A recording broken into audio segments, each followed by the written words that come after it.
Hello, and welcome to Follow Your Curiosity, where we explore the ups and downs of the creative process and how to keep it moving. I'm your host, Nancy Norbeck. I am a writer, singer, improv comedy newbie, science fiction geek, and creativity coach who loves helping right-brained folks get unstuck. I am so excited to be coming to you with interviews and coaching calls to show you the depth and breadth both of creative pursuits and creative people, to give you some insight into their experiences and to inspire you. A lot of us think that wisdom only comes with age, but then a lot of us also tend to forget that it's our experiences that make us wise in the first place. The struggles we go through form and shape us and give us perspective we might not have had otherwise. My guest today, Ryan Ward, is a perfect example of how experience grants us wisdom even when we're on the younger side. At 29, Ryan has survived a deeply toxic relationship, which he does discuss here, and reinvented himself from changing his name to moving clear across the country to work as a circus performer and teacher. While we do talk about how he got into circus work in this interview, there's also a lot about what Ryan's learned from the experience, how he interacts with his world, how he handles fear, and most importantly, how he determines what works for him and what doesn't in relationships of all kinds, and how he handles the things that don't serve him well. It's a story of concentrated personal growth, especially in terms of the importance of taking care of ourselves first and the wisdom and courage that comes out of that growth. I promise this conversation with Ryan Ward will give you a lot to think about. Ryan Ward, thank you so much for talking to me today. Thanks for having me. I'm excited to hear your story, and I know you have quite a story, so I want to let you just start wherever you think it makes the most sense to start, because I know you have been on quite a creative journey. I have. I actually updated my website and everything last night, because previously, and as you and I have discussed, when you kind of went to the homepage, it was very, well, what is this? Mm-hmm. And I've been trying really hard to tell my story from like a third party perspective, just because I want people to be able to envision themselves in it and relate to it, instead of focusing like, oh, well, this is how it affects him. Like, I wanted people to be able to see it as like I am the main character, this is how I'm growing, versus this is my autobiography. So yesterday I went through and I updated everything, and I was like, no, I need to actually like fill people in. So I was writing the rewriting my bio and everything, and I went back and reread it, and I got really emotional, and I was like, oh, so this is what vulnerability feels like. So I guess, hi, my name is Ryan. I'm better known in social media, in my podcast, my website. I go by my screen name, Token Carney. It's just an easy way to remove myself from the situation, like I said, and it also lets me be more honest about everything, because it doesn't feel like I'm talking about me specifically. I'm talking about Token, and that makes my life a lot easier. So I guess how old am I? I'm 29. I live right outside Anaheim, California, so I'm like right by Disney. And I'm from Florida, so I moved from Florida to here, and my whole background for everything, I went to Florida State University. I have a Bachelor of Arts in Theater, and I'm a circus performer, which is where the Token Carney comes from. When I was in college, I was part of a program where we all communicated on Twitter when Twitter first came out, and we needed screen names, and I couldn't think of a screen name for myself. I'd always be watching circus videos, and one day one of the guys came in and he's like, are you watching another Cirque du Soleil video? I was like, what, is that all I do? Am I like your Token Carney? Like the token black guy, but for circus? And it just stuck. So everybody was like, Token Carney, there it is. Because there's always one. So it just that's what I did, and then things got different when I graduated. I moved to Orlando. I worked for all of the parks. I worked for everything. I was just trying really hard to build a name for myself in the industry, which is hard. I graduated at, when did I was 20 when I graduated. I was 21. Yeah, I graduated at 21, and it was very difficult to move to a huge city with nothing. Never, like, the only experience I had living away from home was at college, which isn't very much living away, like an experience of, because you're not doing anything. So I worked for several parks. I realized what I didn't want to do. I realized who I didn't want to work with. And it got to the point of standing up for myself as far as work goes. But then I didn't stand up for myself any other way. So fast forward, I'd worked for several trapeze companies. I worked for several circus programs. I worked for SeaWorld. I worked for Disney. I worked for Universal. I did a little bit of everything, and I just wasn't happy. So I ended up in this big relationship, and this is when everything went downhill. So I was in a relationship for just about 3 years, and then Hurricane Irma hit. And right before Hurricane Irma hit, I was just like, I don't want to do this anymore. I don't want to be in this. So I stayed at my apartment, my partner and my apartment, and they stayed with their parents. And they were like, well, why aren't you going to stay with us? And I was like, because I don't want to be with you anymore. And it was a very angry point in my life. It was just, it got to the point where I realized that I was working multiple jobs as a server, as a bartender. I wasn't performing as much. I had my own circus program that I wasn't doing anything with. I wasn't teaching. I wasn't training myself. If I was teaching, I was teaching routines for people to go compete, and they would win awards, and that didn't do anything for me. And that's not like a what's in it for me situation. It's more of a, okay, well, I have all this like, they're getting all the credit for everything, and I'm happy to teach them. I'm happy to see them grow, but I started this career to make myself happy, and that wasn't working. Right. So it basically got to a boiling point where I was just like, I'm done. And I ended the relationship, which did not go well. It was a lot of thinking about things, and I realized that I was in a very toxic place. I was in a very toxic relationship, and I had given up so much of what makes me me. And I couldn't do it anymore. I had this conversation with my best friend where I sat down and I was just like, this relationship could work. I could be happy for the rest of my life, but I have to give up everything that makes me to be that way. It was perfect on paper, but I didn't like what I was reading. Yeah. And that was hard. And I would think that, you could tell yourself you could be happy for the rest of your life for a while, but you can only do I'm not really being me for so long. I mean, it was at the point where I would have to give up Circus, not because they asked me to. They never asked me to do any of this. It was just it wasn't going to work. I wasn't going to be able to sustain myself financially. I wasn't going to be able to live where they wanted to live. I wasn't going to be able to stay and have the relationships I needed to. I had cut out several friends because of arguments that had happened because of the relationship, and they were mentally and emotionally abusive. Not in a way that was... This is the hard part to talk about because A, it's abuse, and B, no one ever wants to admit that they allowed themselves to be in a situation where somebody could do that. Sure, and no pressure to go anywhere you don't feel comfortable going here. Oh, I'm an open book. I have a whole website talking about it. We should be fine. Basically, it got to the point where I realized I wasn't allowed to be myself in this relationship. I had to be this cookie cutter, perfect representation of what they wanted. I wasn't comfortable with that. As you can see, I have very long purple hair at this current moment in time. In the relationship, I didn't. I had to keep my hair short. I had to keep it a regular style. I had to dress like a guy. I had to be masculine because that's what they wanted. And there were conversations where, like, we weren't going to be intimate because I wasn't sexually appealing, being the way I was. I gained weight, and there were comments about how I was fat. And it was, like, the one that basically set everything off for me is we went to a wedding for one of their best friends, and I had been injured from, that's just a track record of my life. I had an injury. I was working 3 jobs to try and, like, save money and get where I needed to be, because minimum wage as a food service person in Florida is miserable. It was like $5 when I was there. I'm sure. So I was working that. It was, right before the hurricane, so there was, like, not a lot of, like, it was our slow season, and then we got hit with the hurricane, which was even worse. But we went to the wedding, and I got all dressed up and came out, and my first thought was, you look really good. I don't get to see you dressed up often. And their first thing is, you need to do something about that stomach. Whew. And I was just like,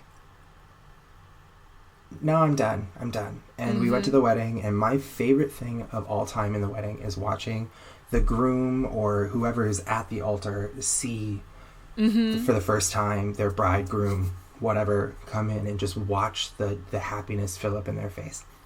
So I did that. I looked at the groom, I looked at the bride, and I looked back at my partner, and I was just like, happy. And then my partner goes, what are you looking at? And I was like, okay, so this really is done. We really are. There's like no... Yeah. It just, and I don't want to make them sound like a terrible person. By no means am I trying to like diminish what happened in my relationship, but at the same time, it does me no good to wish ill on them. It does nothing for me. I can't heal. I can't move past that. I can't do anything to allow myself to grow if I'm constantly like, I hate them. So it doesn't work for me. But it was rough, and I moved out, and this is when it just like, I left for an audition for Disney and got into a car accident. Ooh. And I was fine. I had to climb out the window, but there was no physical pain or anything. The whole force, they were like, how are you doing this? And I'm like, I'm in the circus, it's fine. So I crawled out of the window. We thought the car was going to be replaced. They ended up deeming it totaled. So, kids get gap insurance, just throwing that one out there. Did not have gap insurance, so I had something left over on it. And I was like, whatever, I'm just not going to pay my car until I get the settlement in, and then I'll pay everything. Excuse me, and we'll be fine. So I did all that. I went to get a new car. I got the new car set up. They ended up, the day they called to verify my job laid us all off. Because it closed. So they did not have proof of income for me because my job was closed. Meanwhile, I had already gone and gotten another job because I was planning on leaving this job. So I had all the papers saying, this is when I start, this is how much I'm going to be making, everything. Well, they didn't call me to tell me that my job denied them. The guy that I was talking to didn't relay the information. So I got a phone call from my ex saying that the police were at my door. I was wanted for Grand Theft Auto. Yeah. So I was like, I'm sorry, one more time? Mind you, this was Halloween. So this was Halloween. I am wearing like half Egyptian makeup, half sugar skull makeup, like fake eyelashes. I'm done up. And I was just like, can I bring it to you in the morning? And they were like, why? I was like, because if I go to prison right now, I'm wearing eyelashes. Right. Like, let's just leave that alone. So I went out for Halloween with my friends, and I had a grand old time that I don't fully remember for obvious reasons. And I called my mom, and I was like, I don't know what to do. This is what's going on. She's like, you're trying really hard not to cry. I was like, it took me 2 hours to put this on, and I have fake eyelashes on. You are damn right I'm not crying. Like, hello? So I drop the car off, and they're like, we're sorry to see it like this. I was like, are you? Are you sorry to see it like this? Like, you put an arrest warrant out for me for Grand Theft Auto. Like, come on. So come to find out that they were just bluffing. Like, they had the police officer show up. They couldn't charge me with anything because technically the car was mine because of, like, paperwork issues. So it would have been more damage than not, but they were using it to scare the crap out of me. And success. So then I turn that one in. I get a phone call from my car dealership, or my original car that was totaled. They're like, yeah, you owe us money on this. I was like, well, I paid off with the settlement. They're like, no, the settlement doesn't count towards your payments. So basically, I had just paid $1,200 or $12,000 off on this car, but because it doesn't count towards my monthly payments, I had 3 months of nothing. So my car was already at 90 days over. So that credit tanked. All this stuff tanked. I went to get another car. Mind you, at this point, I'm working in Winter Park. I'm not living at my apartment for obvious reasons. So I'm couch surfing. I'm like living on my friends' couches. Just whatever's in my car is whatever's in my car. I go find a new car, put the $1,000 down, work everything off. They call me, they email me on Christmas Day to tell me that my loan was denied and I need to bring the car back. Oh my. So I'm furious, and I call the loan people, and I'm like, hey, what the hell is going on? Like, why was this denied? I did everything they said. What's going on? And they said, oh, we had to resubmit paperwork, and they never sent it back to us. So I show up at the dealership, and I was like, whose fault is this? And they're like, well, there was a gap in the paperwork, but you didn't do this. And I was like, no. I have phone confirmation. I have document confirmation. Everything I did was submitted. you didn't submit things on time. So I just left. They're like, well, you can either do this. I was like, no, you can have the car. I just left it, got all my money back, and will never, ever, ever shop at that store again. Anytime my friends are like, what do you think of this dealership? And I'm like, run. So it was just very not good. So now I'm still working at Winter Park, crashing on my friend's couch over by UCF, which is 14 miles from my job. So I was riding a bike 14 miles each way to get to and from work. I know. It's a very long story, obviously. So, but a lot happens in like a year and a half. So it gets to, this is Christmas. So from Christmas Day to March, like mid-March, I finally call I'm doing this every day. I'm opening and closing. I was a key, so I was like a shift lead, not quite a manager, but I was doing all of the manager things. And I was making $11 an hour, which is terrible. So it was literally, mind you, I'm still paying rent with my ex and I because I wasn't going to screw things up further. Like, I'm not going to do that. It's fine.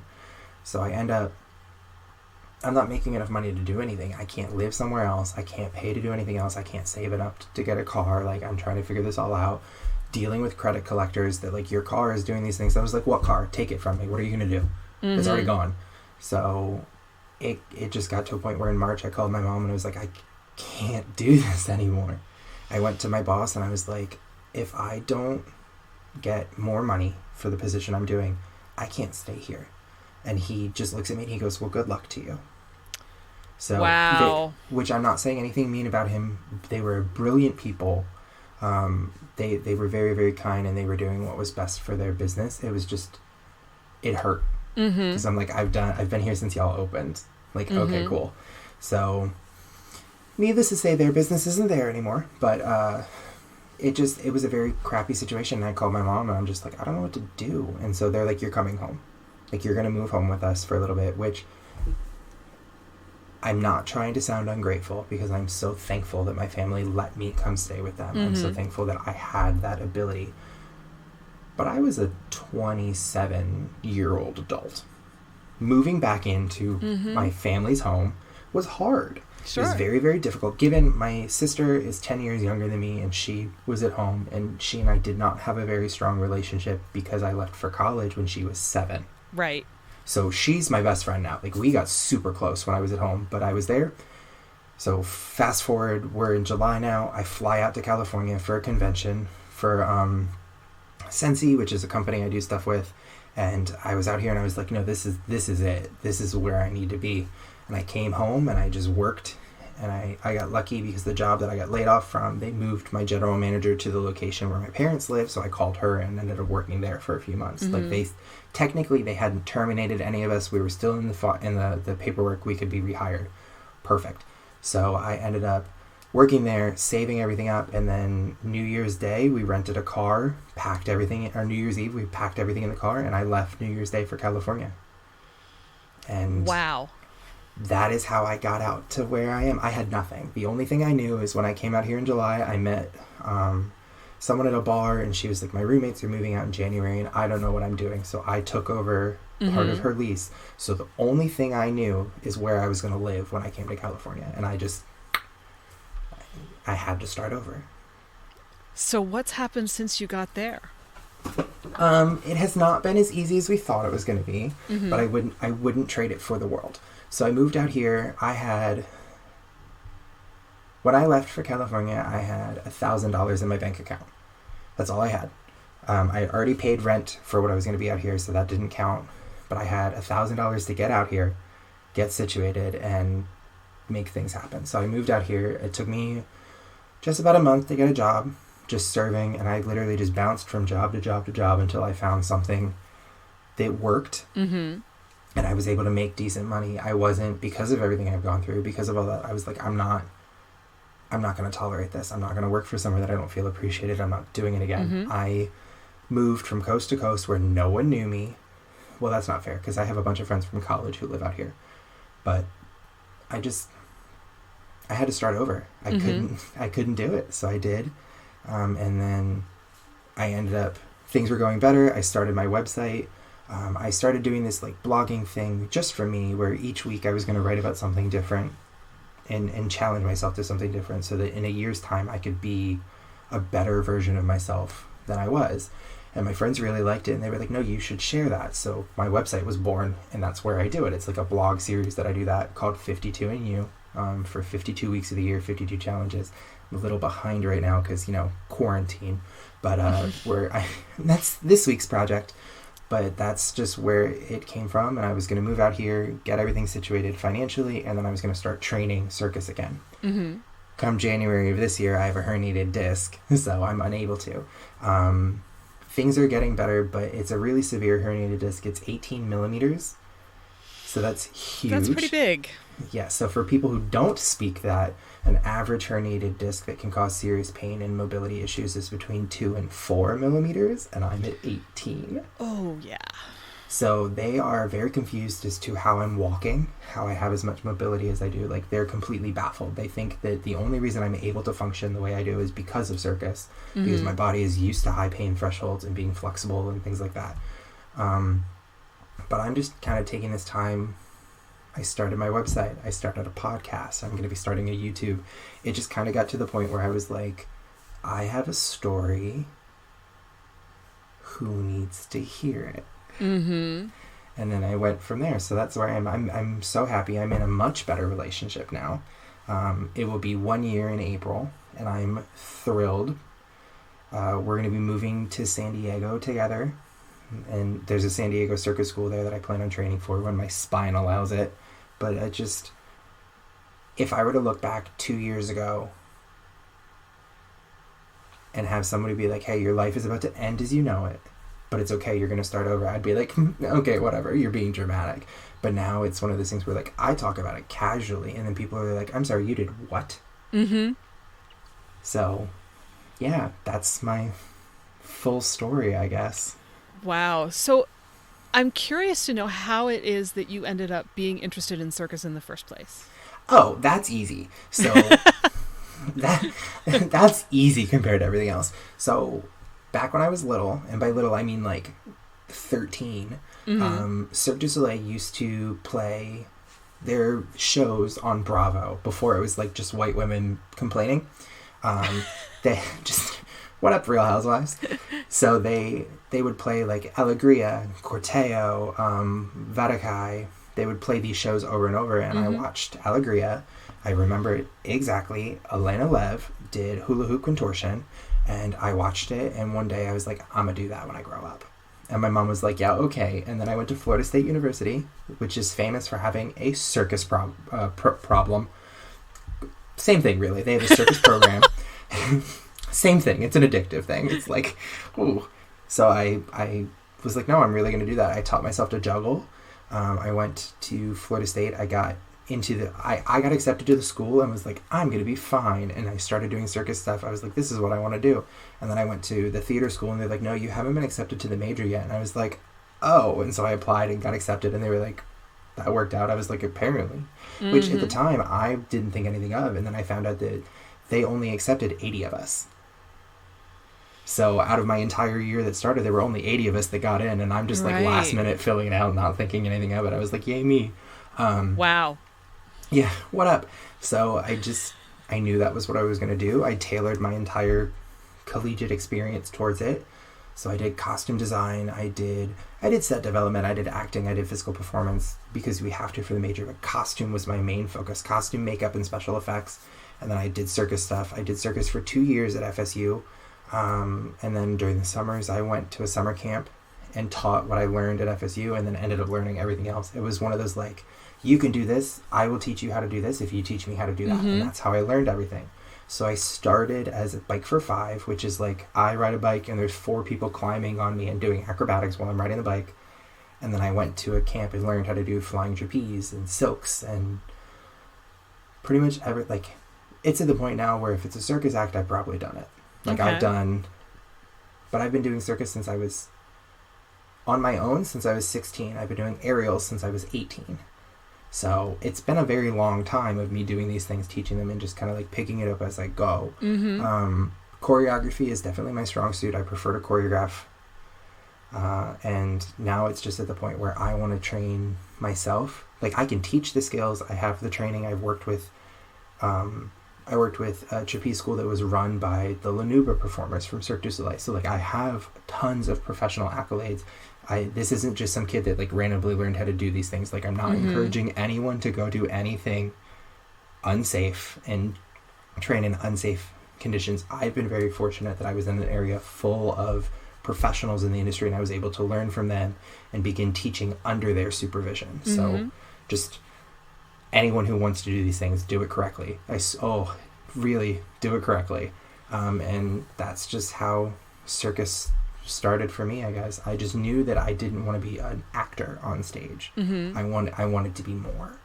And I've actually I met Elena Lev for one of my birthdays one year. We went to see a circus show and she was performing in it, and I got to talk to her about how she's my like inspiration for doing circus. She was my the first person that I wanted to be like. She looked over a few of my performance pictures and videos and she's like, you're good. You'll be good. You just got to keep training. So that was a very full circle moment for me. That was really awesome. That's fantastic. Mm-hmm. So, I mean, it's not the kind of thing that most people even think about doing as a career move. So how do you, I mean, aside from the fact that you obviously went to the right school, I got lucky. How do you make it work? Being a circus performer? Yeah. Well, currently I don't. Well, right. Because, spine. But there's tons of things you can do outside of that. So it's really, I think it's the same as any artist. You have to really want to do it. You have to have the passion for it. When we were in school, Fallon is the name of one of the stages that we have, and it's named after a person. And we got to meet Mr. Fallon, and he was fantastic. He is, since then he has passed away, but he was a brilliant man. And one of the things he always told us when he came in, and he's like, and he said it to every year that he ever met. He's like, you have to have a fire in your belly for art, for performance. You have to have a fire in your belly. And I think that's so true of anything. And that's true of any artist. And that's just how it was with circus. Like, this is a hard industry. You can get a good gig and you can make good money. But for example, all of the Cirque performers right now, they're not working. Right. Because of the virus. None of them are working. And it's not we're not working and we'll have our jobs when we get back. It's like all the shows are closed right now. And when it's time to do another show, they're going to have to recast, retrain, redo everything. I have tons of friends in the circus industry, and tons of them. And all of them are like, yeah, we all lost our jobs right now. And some people are mad at Cirque for it and other companies. I mean, but you got things like Ringling that closed, and I watched the final performance because they live streamed it, and I just cried because this is like generations of people, families that have performed in the circus for so long that they have nothing. It's gone. And they watching it, they were all crying and like holding each other, and people were like, this is so unprofessional. I was like, some of these families are 5th generation Ringling circus performers. What do you mean that they're being unprofessional? Their entire livelihood just came to a crashing halt. Right. But you have to move past that. So there's tons of performers that I know from that. One of them was a Ringling performer. She now owns her own dance studio, and she teaches dance to youth. Like, there's so many things you can do in circus. You just have to know where to look. You can go into stunts. There's a lot of people in stunts. There's a lot of music videos that use it. You can do video performances. You can be a gig performer where you work events. Like, some people can make a living just off of that. But circus is not cheap to hire. Like, you could make good money when you do it, but your insurance is expensive because you have to have health insurance, equipment insurance, and performer insurance. Equipment's not cheap. I have a set of straps that cost me almost $1,000. And that's just with the hooks and everything. That's not counting studio time. That's not counting training, upkeep, anything. Like, it's not a cheap industry, but I love it, and I can't see myself doing anything else. Then you're in the right spot. Pretty much. Yeah. Was it tough to break into it originally, or did the fact that you went to the right school really kind of pave the way for that? To start doing circus, yes. To get into the industry after I started doing it, I honestly just straight up dumb luck and annoyance. And let me clarify. It was I found every single circus program in the area, and I emailed all of them once every 3 months.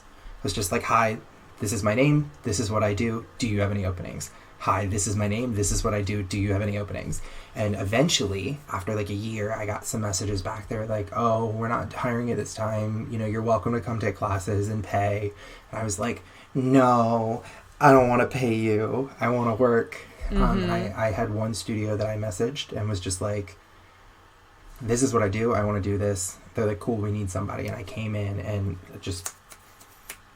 it worked fine. And then once I had that job, it just like, oh, you worked with this person, oh, you worked with this person, because I would fill in. So like I would work at this studio, and then they're like, hey, this person, they need a sub for this class, can you go teach for them? And then I would go teach for them, and then they would call me to pick up other subs, and then eventually they hired me. And it was literally just like think of like a substitute teacher working somewhere long enough that eventually they just hired them. Right. It's basically what it was. But it was like, all right, it's the third Friday of the month, let's just start emailing everybody. Like, that's basically how I did everything to get my jobs. My summer camp was complete dumb luck. I literally was like, I don't want to go home for 3 months. I don't want to do it.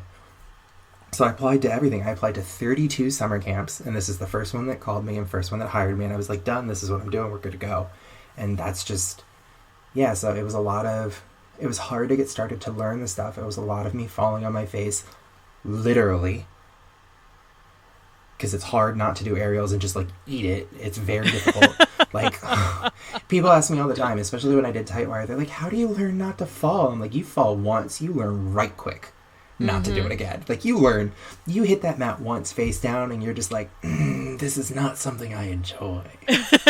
Like, no. So yeah, just if you're passionate about something and you want to be successful with it, be good at what you do, constantly train, and just like persevere to the point of annoyance. Like, don't be somebody that they hate. Like, be polite, do all those things that you have to do, but they need to know who you are. And it was at the point where they're like, oh, it's Ryan again, and then eventually they offered me a job. So like, it paid off. Do you think that your experience with that kind of thing, with just, you know, raw perseverance, persistence, determination, did that help when you made this giant cross-country move? Oh, 100%. Because I straight up was just like, literally New Year's Eve, I was packing everything into the car. I came in for the ball drop. I made my sister a drink. I had a slice of pizza. We cheered those two things, and then I got in the car, and my family was like, you're leaving for good? And I was like, okay. And it took me like a month before I got to I was in California. I did the drive in 3.5 days, which is a lot for anyone who doesn't know. It was a 2,446 mile drive. Oof. And I did it in 3.5 days. It's fine. Who needs sleep, right? Oof. So I just like, mind you, I'm doing this like January 1st through 3rd. So there was parts where I was like, it's really hot in Mississippi, and then I got into Arizona and I was like, why is it snowing? Like, it was weird. Beautiful. If you ever have a chance to drive cross country, do it. But it took me almost a month. Like, it was like February-ish before I was like, oh, I live in California now. Like, and I had my 1 year was in January, and everybody's like, what are you doing today? It's your 1 year. I was like, for what? Like, it just didn't. So yeah, I think it's just the fact that I've been conditioned isn't the right word, but I've taught myself. I've been in situations that have taught me. I've allowed myself to learn that, like, change is good, change is necessary, and there's nothing wrong with seeing a situation and going, no, and then just constantly pushing for something better to happen.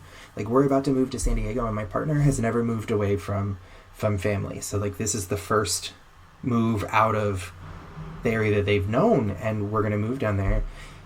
And there's that panic of, well, what are we going to do? How are we going to avoid this? Like, what if things are bad? And I'm like, then they get better. Like, if times are hard for a month, 2 months, 3 months, while we're figuring out the financial situation, then figuring out the living situation, whatever, the end game of having our own life together and being able to start everything is beautiful to me. And I think that's part of what got me through everything and got me to where I need to be. It's just the fact that, like, I can see it. It's so tiny.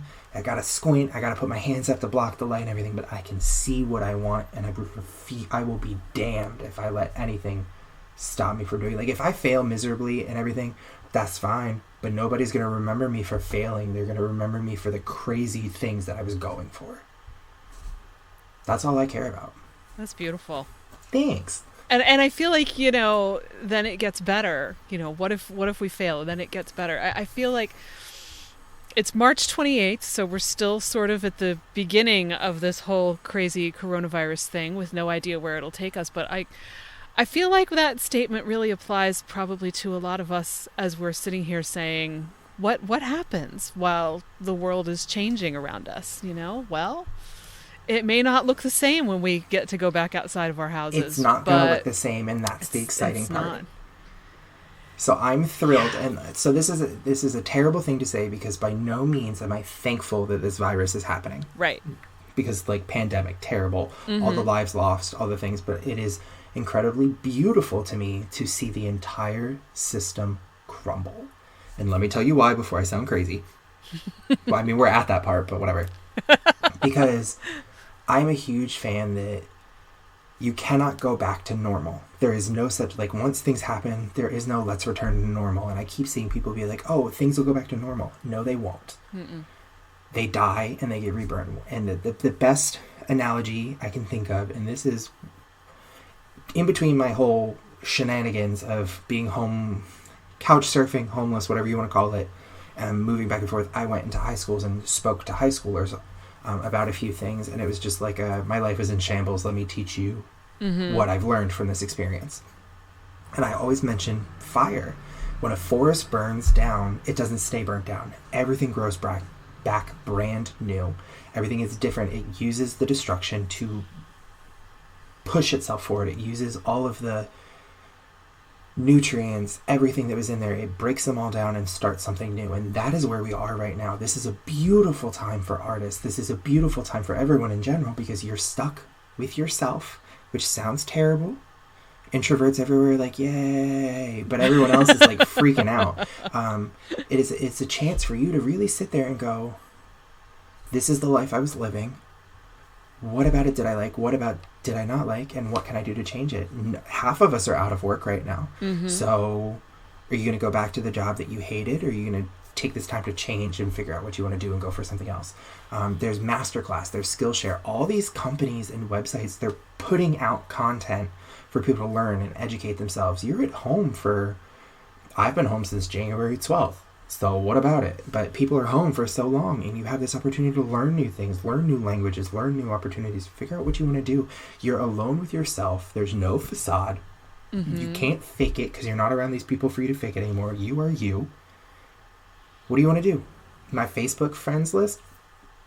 Clearing it out, adding new people, getting rid of ugly ones. And I don't mean ugly in physical looks. I mean ugly as in, like, some of the things that are happening, some of the things people are saying, I'm like, that's ugly, bye. And I don't need that anymore. I'm basically letting this virus kill all of the things that I don't need in my life. And I know that that's taking a very dark subject and being like, I'm happy about it. But in all honesty, I didn't get where I am by being like, life sucks and that's okay. Like, no, I sat there and I was like, this needs to die so I can start over. And that's what this time period is. Let this isolation, whatever, be this beautiful destruction that you come back from even stronger than you were. I'm listening to you and I'm thinking of something that I've said to a couple people in the last couple days. I hadn't thought about it in forest fire terms, but I was thinking more, you know, when the caterpillar goes into the cocoon, it basically is reduced to goo. There's basically nothing left once it's in that cocoon that even vaguely resembles a caterpillar. But it still remembers. But it's still there and it still remembers. And I just was reading the other day that there's I'm probably going to botch this, so anybody who's a, you know, biologist or a zoologist, please forgive me. But apparently there is something called imaginal cells that are what sparks the whole process of the transformation into the butterfly. And I love that name. I have no idea why they're called imaginal cells, but to me it makes me think of imagination, like it's imagining something new. So I could be completely wrong about where that comes from. But, you know, I keep thinking about that, and I've sort of been thinking, we're in the cocoon, but it's the world around us that is being reduced to goo, and we don't know what it's going to look like when we go back outside. I think it's also true of us individually to a certain extent, but I think it's going to be more we walk outside and go, what's left, or what's here to rebuild or build from, or what can we do? So it's kind of, I don't know, it's interesting to me to think of it in your forest fire terms too. It's a similar metaphor, not quite the same, but I do think if you can't find the opportunity in the crisis, it's probably going to hit you a whole lot harder than it will if you can find the way to say, okay, everything is different now than it was 2 weeks ago, 3 weeks ago, which feels like an alien universe to me at this point. Well, we're living through several decades, like the 1970s, 1980s, 1990, 2020s, March. Mm-hmm. It's a lot. It's a very long time to live. March has been its own decade. Yes. I don't care what anyone says. At least. We thought January was long. Yeah. Yeah, so I think that, it can be easy to say, find the opportunity in the crisis as a dismissive, I don't want to deal with your problem thing. But there's also wisdom to it. We don't intend to be dismissive here. It's more, odds are really good. Something significant about your life is going to be different when you come out of this. So yeah, you've got to figure out what you can do differently, what you want to do differently, what to make out of this that's going to work. And I think a good thing to remember too is the frame of how you say it. You said, I don't want to deal with this right now. And there is truth to that. There are some people who are like, I don't want to deal with this, but you can't have that mentality. When you're clearing your life out, when you're starting things over, it shouldn't be, I don't want to deal with this. It should be, does this suit the life that I see? Is this conducive to what I want to do?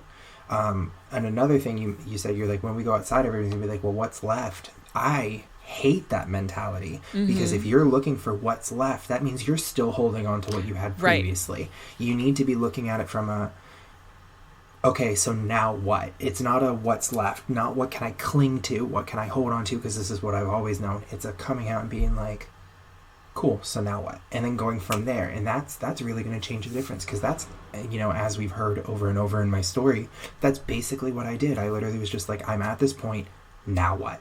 I'm at this point, now what? And it's, it goes back to, what was it? Rudolph? The old claymation cartoon where they had the old wizard guy.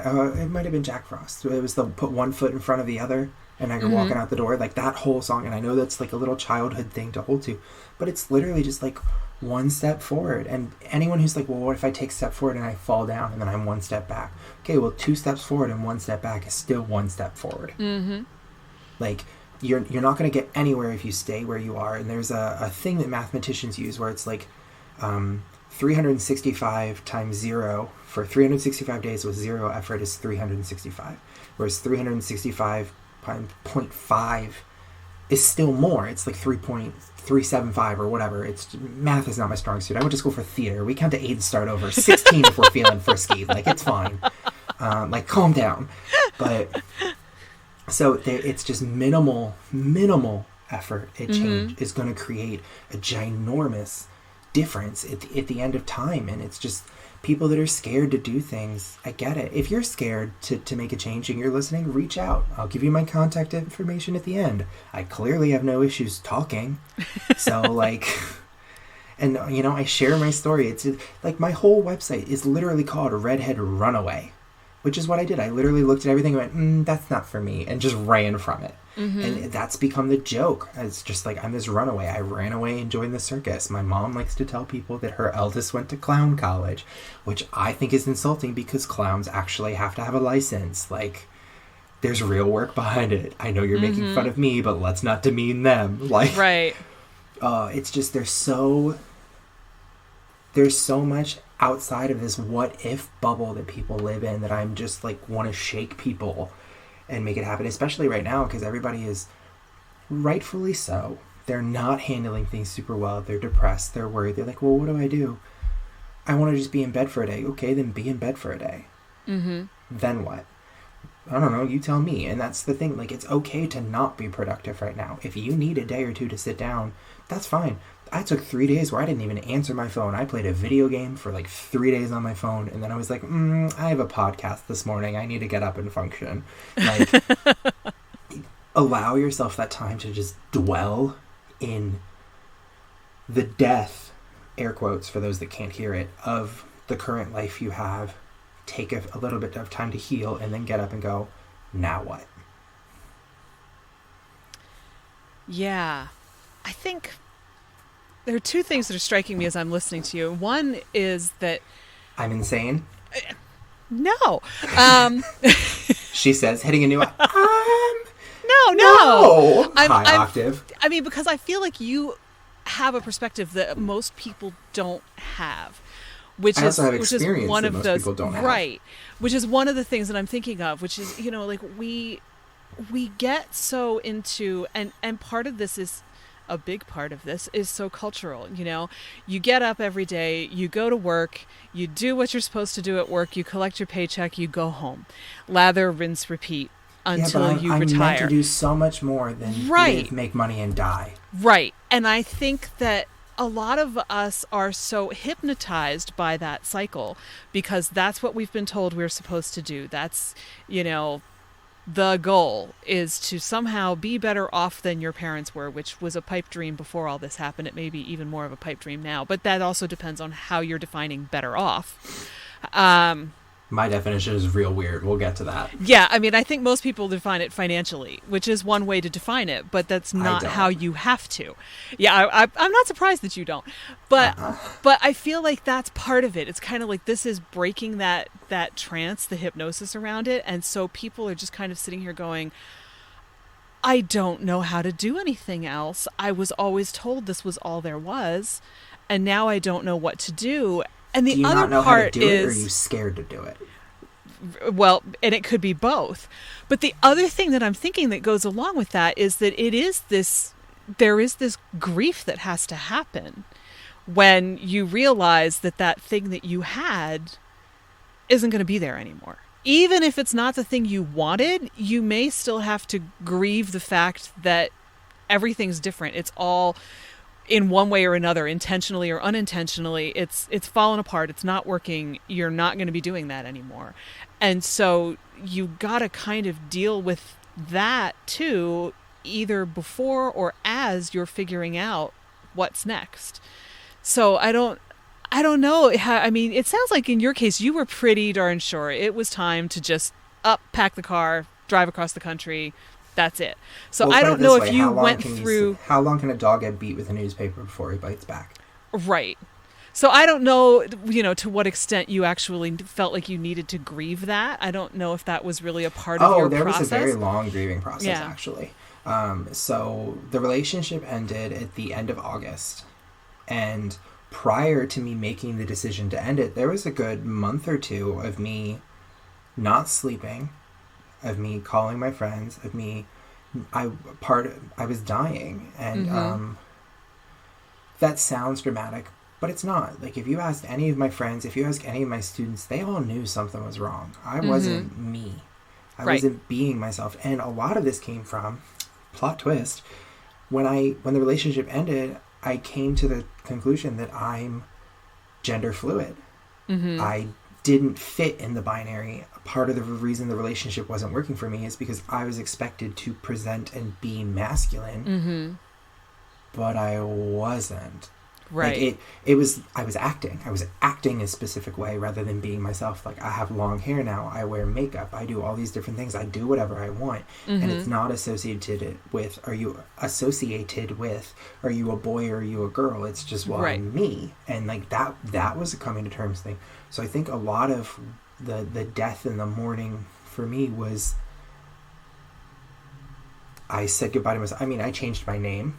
So I changed my name. I used my screen name now. Like, I had all this different stuff. So it very much was the person that I was in that relationship is dead. I don't do any of that anymore. And it took from, I want to say, like 2 months to come to terms with, like, I need to leave this. And then it was like me sleeping on my friend's couch crying because I was like, I can't believe I did this. There was one point. So the first night that I had to ride the bike home, the 14-mile bike track, it was raining in the middle of winter in Florida. And it was cold for Florida. It was like in the mid 30s, low 40s, but it was raining on top of it. So it did not feel nice. Right. I had gloves and everything, and I stopped and I called one of my friends, and I'm just bawling. And they're like, well, what's wrong? And I was like, I did it. And they're like, what are you talking about? I was like, I did it. I did it. Everything crashed around me, but I kept going. I'm riding a bike to a place to live, and I'm out of this situation that I was in, and that's fantastic. And they were like, so you're happy? Like, they were very confused. But I was thrilled because it was at the point where, like, I had stepped away from all of this. It was all dead. I think for me, it was less of a, like, let me be miserable and grieve, and more of just like it was this complete moment of life sucks and you did it. Mm-hmm. So that's where that came from. So when I moved cross country to California, it was literally just like the tail end of that transformation. Mm-hmm. So there wasn't this huge grieving process that had to happen when I moved here. Because that I will say, when I moved here, it was hard because I was working and doing everything, and I felt like I moved out here and I was wasting my time. But I also had to remember that for the past year and a half, I had terrible credit, no money, was couch surfing, no car. So I was rebuilding all, like, I wasn't starting from zero and going up. I was starting from negative, and I had to get to zero first and then get into the growth. Like, we have a car now. Like, there's a car that we have, and I have a place to live and all these things, and that was successful for me. My idea of success is not being better financially and living in a huge house. Like, I'm a tiny home person. Mm-hmm. I just need what I need. For me, I've always, since I was little, I don't care if I'm living paycheck to paycheck. I don't want to be. I would like to make money because I want to experience things, but I don't need it. Mm-hmm. If I have a place to live, whether it's a roof over my head, a room in someone else's place, whatever, where I'm with my partner, and every day I get to wake up next to them and experience life with them, that's all I need. I just want to create. I want to share. And I want to not necessarily, like, I don't live to help other people, but I'm fully aware that everyone has a purpose in life, and I'm a storyteller. That is my job. That's just what I'm supposed to do. Whether it's me coaching, teaching, whatever, I'm a storyteller. And whether it's the person I'm directly talking to that needs to hear my story, or someone that they come in contact with, much like the virus, that needs to hear their story, I am not in control of what that does. And I like fire, I guess, because I always talk about a match, and when you light a match, it either brings life or light or starts something on fire. And the two things I tell people is that every day you need to wake up so passionate about what you do that the fire of your passion consumes you, and it either lights the darkness, and other people that are lost in the dark see a light and they know that they can keep going, or you light a fire so hard that it ignites the people around you that's fires have gone out, and it keeps them going. And whether that's I spark a fire with you, or I spark a fire and the next person you come in contact with, you relay that story and it sparks their fire. Mm-hmm. Whatever it is, like, life sucks. It is painful. It is messy. It is hard. But that's not a reason to let yourself burn out. It's not a reason to stop telling your story because you're like, well, my story sucks. How can it possibly help someone? My story is terrible. I lost everything. I went through abuse, and that's not even some of it. I had abusive relationships before that. Mm-hmm. I'm just lucky, I guess. I have gone through so many different things, and each time I tell the story because I need it just to fuel myself to keep going, but then I'll always meet somebody who's like, you said this, and it made me realize this, and this about my life. And that's not why I tell the story, but let me tell you how freaking humbling it is to have somebody say that my life is now together because of what you said to me. Okay, I just lost my car and broke up with my ex. Mm-hmm. I'm not that significant, but it was all it took to turn their life around. And that, money can't buy that. Yeah, and I think also we're all way more significant than we realize because we do have that ability to light that spark, say the right thing, be there in the right moment for somebody who needs to hear it. And we don't necessarily think much of it, but it makes a huge difference to that other person. And I think, you don't want to run around like, you're the savior of the world. No. But at the same time, you probably are the savior of more things than you realize. You don't hear about a lot of them because somebody's not telling you. You may not see the results of it. But every once in a while, somebody, I know in my own experience, somebody will just say something that clicks in my head the way nothing else has. That's exactly the thing I needed to hear in that moment. And it's just a throwaway comment on their part. And even if I do say something sometimes when it's like that, they'll say, but what did I say? I'm like, no. You don't understand. This was what I needed to hear. And they'll just kind of look at you and go, oh, okay. But don't discount that kind of thing. I think that happens a whole lot more than we realize. And we just kind of go, yeah, I was just, rambling, saying nothing. But, the person, 10 feet away at the grocery store overheard you and it made a difference. And you just don't know. Anything One of the is best possible. analogies that I've ever heard is that we are all made of the same dust that makes stars. So are you going to be dust or are you going to shine? That's lovely. It's one of my favorite things. There's actually a song that has nothing to do with it, but it has a reference where it's a love song called "Melt Into You" by Sarah Hayes. Beautiful, beautiful song. Her acoustic version is my personal favorite, so YouTube it. She's great. But there's a line in it where she's talking about like melting into her lover. Like, I melt into you. The world stops and I melt into you. There's a line where she says, "Turn off the stars or they'll start to blind us." And that is literally just something that sticks with me. I know it's not how she intended it to be, but it literally just resonated with me so much because there's stars, and living in Orange County near LA, people don't see them, but I'm from Florida where there were tons of them. So it's just this opportunity in Florida, we don't think anything of it because they're everywhere. But I took my partner home to Florida and blew his mind. Looked up, couldn't handle how bright the stars were, and I was just like, huh. So that's just that it just sits in the same thing. Are you going to be star dust or are you going to shine? Like, what are you going to do? Because it's up to you. No one can make that decision for you. It's very true. It's real early for me to be inspirational. It's like 10 a.m. my time. Drinking on my iced coffee. Well, and you said earlier, do you not know what to do or are you afraid to do it? And I'm wondering if you can just talk a little bit more about that, because I think sometimes it's a little bit of both, and sometimes it's one or the other. But sure. So as we've established, my career came from dumb luck and tripping over my feet, like straight up, just like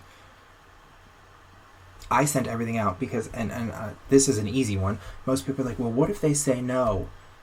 Okay, so they said no, move on. Like, and a big thing to remember when it comes to work and situations for yourself, most times no doesn't mean no. I don't want anyone from Me Too coming after me because that is a different situation. However, no doesn't always mean no. Sometimes it means not right now or not yet. And that's something you have to remember in work situations, in personal development. It is a no now. Because 3 years ago, if you told me no, I wouldn't be where I am right now. You know what I mean? Like, you have to say no right now, adjust your plan, and change it. And here's a big thing for people. If your end goal is right here in front of you and somebody says no, that doesn't stop your end goal. That just stops that particular path that you're taking towards your end goal. And then you just keep going. In 6 months, you can come back to it. So sure, there's this sense of, I don't know what to do. Anything, literally anything. Someone's going to tell you no, and then that's fine. But you're going to learn what you have to do along the way by making mistakes. There's this arrogant sense in human beings, because I don't know exactly where all your audience is, and the beauty of podcasts and the internet is that they can be literally anywhere. It's people. We have this arrogant sense of, I cannot make mistakes. I just have to know these things and learn these things and be good. How the hell do you think you're going to learn it? Because I learned how to walk on a tightrope by falling off of it. Like, my foot doesn't go there. That's air. Thank you. Like, you have to learn that. Like, people are scared of getting hurt. I'm a circus performer. The first time I fell off the tight wire, it wasn't very high. It was like a 10, 12 foot up rope. Like, it was not a big deal. I was doing a somersault, so I was sitting, going to roll, and I missed my foot, fell off, hooked my arm, and skinned my entire arm open. And I'm sitting on the ground crying hysterically, and everybody's like, it's okay, it's not that bad. It was bad. It was very bad. There was blood everywhere. But I was like, sitting there like, it's not that big a deal. They're like, you'll do it again. I was like, I'm not mad that I'm hurt. I'm mad that I flipped the trick. Like, I'm mad that I messed it up. And they were just like, wait, what? I was like, I'm not... Getting hurt is part of the job. I'm a circus performer. The number of times that I've ripped my hands open, I've bruised myself, it's at the point where we call them spoils of war. And the reason we call them spoils of war is because when I was teaching little kids, if they saw blood or any bruises, they would cry and freak out. So we would take pictures and put them on the wall, and it was like the trophies of war, the spoils of war. Because if you change that mindset to, I'm getting stronger, these are my battle wounds, I'm proud of these, the mindset changes. So these people take that, no, I messed up. No, I don't know what to do. I screwed this up. This relationship didn't work out. It failed for me. Okay, well, that's a spoil of war. That's your battle wound. So the next time you go into a relationship, that made you who you are. When a bone breaks, it is stronger where it broke. Allow yourself to be vulnerable enough to break. For God's sakes, I'm on a podcast in a sweatshirt talking about how I lost everything to start my life over. And I'm not ashamed of any of it. Yeah. So for those of you that are, I don't know what to do, that's not good enough. I'm sorry. And I know that sounds mean, and it's not me being mean and telling you that you're not worth anything. It's me telling you that it is not acceptable for you to, I don't know what to do. Okay, so you're just going to sit there and let somebody take care of you? Do anything. I don't care if you make the biggest mistake of your life, don't get arrested. Don't be like, Token told me it was okay. I did not. That is not what I said. But like, anything is better than nothing. Done. On the other side, for those of you that are scared to do something, why? What are you scared of? Are they going to laugh at you? I'm a literal clown. And I mean that in the sense of, I've done circus performance, I've done drag, I've done all these other things. There's nothing that you can laugh at me for that's genuinely going to make me go, wow, that hurts. I mean, it might hurt skin level and be like, wow, they were laughing at me for that. But at the end of the day, I don't know you. You don't pay my bills.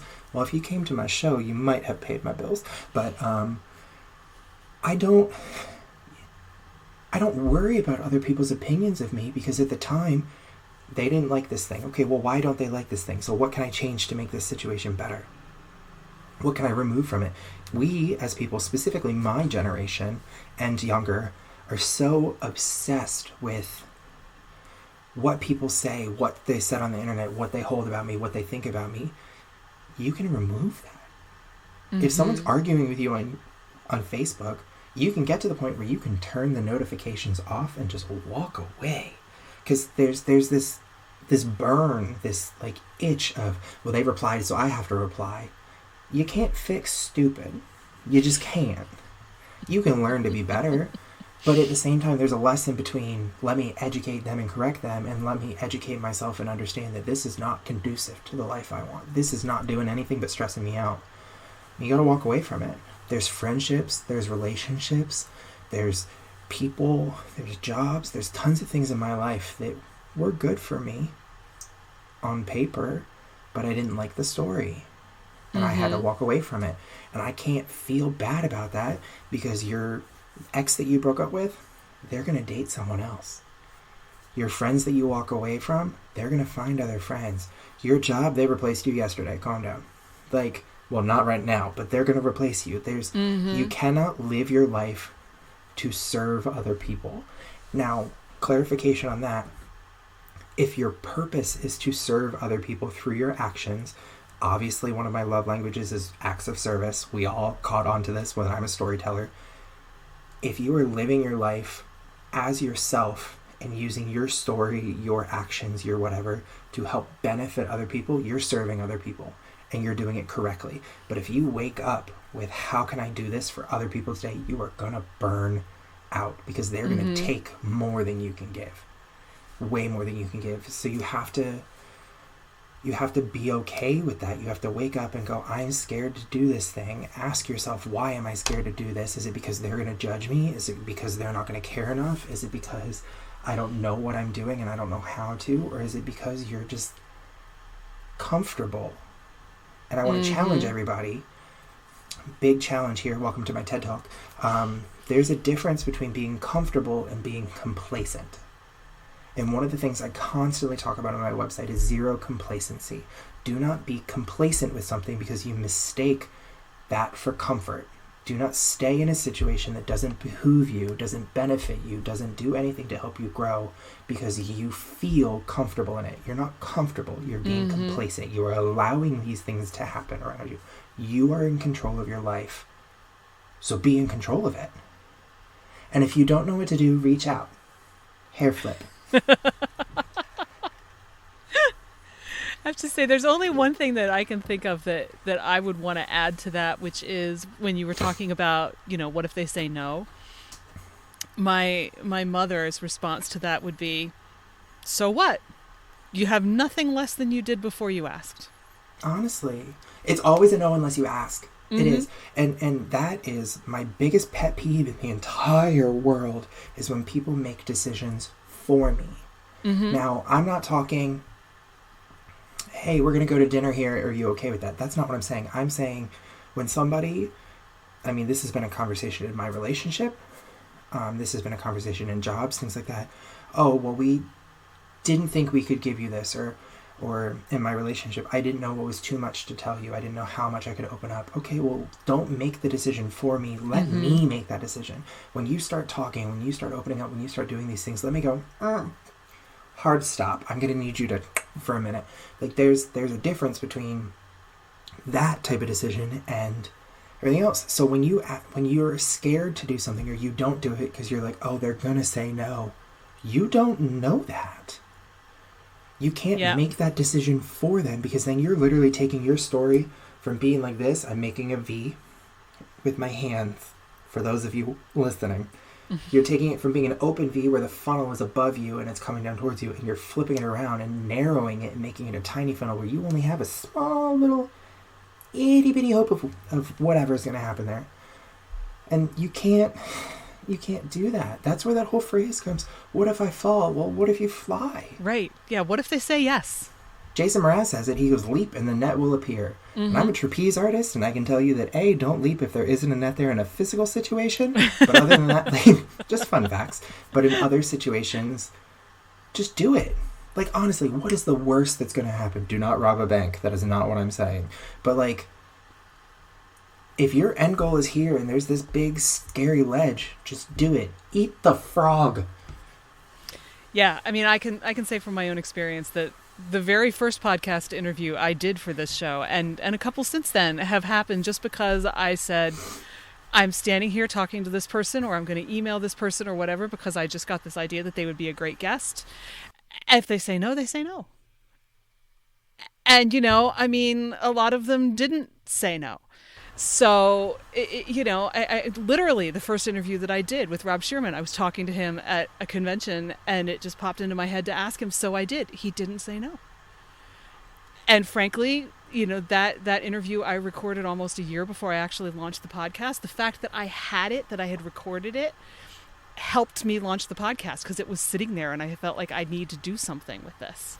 Well, that's how you and I were when you posted and I commented on your thing. I by no means thought that my story was perfect for your podcast and the type of tale that you're telling. And you messaged me and you were like, I don't quite get this. Like, what's the deal? And so I wrote back and you were like, no, that does work. Sometimes it's the initial getting the question out and then going from there. And I tell people this all the time.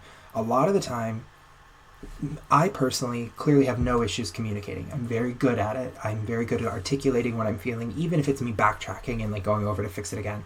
But sometimes there's people, more often than not, that are like, well, I don't know how to say it. And my response is with words. And I know that sounds like blunt and slightly condescending, and I don't mean it that way. I'm just witty and a jerk. It's fine. I mean the best. Aren't we all? But you just literally, with words, I don't care if you're going to offend me, you can fix it. Because here's the thing, don't make the decision for me that I'm going to be offended. Obviously, don't go out trying to, piss people off, but say what you need to. And then if they don't like it, they're going to go, can you clarify that for me? Because I'm kind of upset by this. And that gives you the opportunity to not change what you say, but change the delivery of it. Mm-hmm. So if I say something out loud, like, I hate dogs, and you're like, quick question, why? I can be like, well, I don't hate all dogs. I just had this bad experience with a dog at this time, so it kind of changes the way I feel about them. You don't hate them, you just had a bad experience. I love dogs. Right. This is just an example. But, you know, I'm all over the place. The coffee's kicking in. Whoa. I'm an artist. I can't be quarantined for too long. I'm not sure any of us can be quarantined for too long. But yeah, I think we get hung up on, I have to say it right. I know I will totally do that. But I'm a writer, right? So I'm trained to edit. I'm trained to try to make the words the best they can be, which is a blessing and a curse. There's this beautiful thing, though, called editing. Yep. Where you can just go back and edit it after you've written it. Who cares? Yeah, it's when you're editing exists. for the 500th time that it's a problem. Shh. But yeah. But at the same time, a good writer also knows that it's never going to be perfect. At some point, you have to let it go, and you'll know that moment because you will feel it, and it'll just be like, it's got to be good enough. But it's not for you. Right. That's the other thing that people forget, is they're like, it's not perfect to you. To you. To the one person that needs to hear this message, that needs to do this thing, that needs to... It is perfect as it is because it is what they needed. Nobody cares about the wrapping paper that the gift comes in. They care about what's in the box. What's in the box? Random movie reference for those that are paying a lot of attention. But they don't care about how it's packaged. It's the same thing with like the gift of the Magi or this. That people think extravagant gifts. They think they need to make things perfect for the other person. And 9 times out of the 10, the kid is just going to be like, an avocado, thanks. Like, they don't care. Mm-hmm. It's the fact that you did anything, that you said anything, that is what matters. It doesn't have to be perfect. Life is messy. Stop trying to be perfect. Flips table. Throws computer. Like, that's just, oh my God. I go into detail on all of my posts and things that I say. I'm just like, stop trying to be perfect. Mm-hmm. You don't have to be perfect than you were yesterday. Just be better. Yeah. Just be better. Yeah. Perfect is an illusion. Perfect doesn't really exist. So you can spend your whole life chasing this illusion of this thing that's perfect, that you probably don't even know what perfect would look like. If I made you sit down and tell me exactly what... in most contexts, speak for yourself. Right? You know, you probably don't even know what perfect actually looks like. You think you'll know it when you see it, and then you keep chasing it and chasing it and chasing it, wonder why you never find it. Yeah, but it's different to each person. Right. Because I can tell you right now, this is one thing that... I know I keep like tangenting, but this is one thing I wrote about in it, that I was talking to my roommate at one point about relationships and everything, and we had this conversation where it was like, I don't find myself attractive, and it's hard for me to date and go out. Obviously not now, I'm in a relationship, stay with me. But it's hard to date because you don't find yourself attractive, and it's perfectly okay to not be your own type. And it's just this idea that our sense of perfect, we don't fit it, therefore we are unworthy of love or whatever. Oh, there goes a headphone. Or I'm like throwing my hands, I'm so excited. We have all this, we want this thing to be perfect, we want it to be these things, but we don't feel worthy of that back because we don't view ourselves that way. But we're not the ones that have to view it. Mm-hmm. If my partner... There's been plenty of times where I sat down and I'm like, I've gained weight, I feel this way, I'm that. I'm just talking normally. My partner's like, I love you. What? Like, they're just confused. They're like, why do you treat yourself so poorly? And it's the same thing about everything else. We strive for perfect in everything we do, and it doesn't exist. Meanwhile, we're over here like the worst thing ever. We think that we suck at this, we think that we suck at that, and somebody is looking up to you and they're like, you're beautiful, you're my idol, you're everything that I need in the world. And when you find that out, you're like, quick question, what are you on, and can I have some? Because I don't also feel that way. Like, you have to just let that go. Right. And you talk to enough people who, have written a book that really moved you, or a TV show that you really liked, or, did a performance, that wrote the song, whatever. And you say things like that, and so many of them will say, really, I'm so glad you appreciated that. And, because they don't have any more sense of how their work hits you than you have of how yours hits somebody else. So yeah, there is this moment of you just have to go let the thing be what it is, not what you're telling yourself you think it needs to be. And it'll land where it's supposed to land. You know, for the people who need to hear it or need to see it or need to experience it, whatever it is, it's going to be exactly the right thing. Even if it's a little rough around the edges, you know, even if you forgot to wear makeup that day or whatever your thing is that you usually do, it's not going to matter to them.